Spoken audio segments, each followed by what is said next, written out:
এইমাত্র অপবিশ্বাসকে ইতিমধ্যেই জন্মদিনের অনুষ্ঠানে গিয়ে ফুলের তোড়া হাতে নিয়ে ফটোশুটে ফিটনেস দেখিয়ে সাকিবকে তাক লাগিয়ে দিয়েছেন অপু। অপবিশ্বাসকে অনেকটাই সুন্দর লাগছে দেখা গেছে। ইতিমধ্যেই সাদা রঙের শার্ট কাতরে অসাধারণ লুকে মায়াবী হাসি মুখে ফুলের তোড়া হাতে নিয়ে দেখা গেল।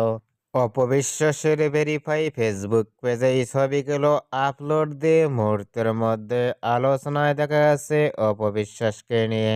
অপবিশ্বাসকে এবার জন্মদিনের লুক ও ফিটনেস দেখে ইতিমধ্যেই ভক্ত ও শুভাকাঙ্ক্ষীরা অবাক হয়ে পড়ছেন অপবিশ্বাসের লুক ও গেটআপটি দেখে। অপবিশ্বাসকে এবার নতুন লুকে ইতিমধ্যেই জন্মদিনের অনুষ্ঠানে ফুলের তোড়া হাতে নিয়ে লুক ও ফিটনেস দেখে আপনাদের কেমন লাগলো নিচে কমেন্ট বক্সে জানিয়ে দিন। নিত্য নতুন ভিডিও পেতে চ্যানেলটি সাবস্ক্রাইব করে পাশেই থাকুন।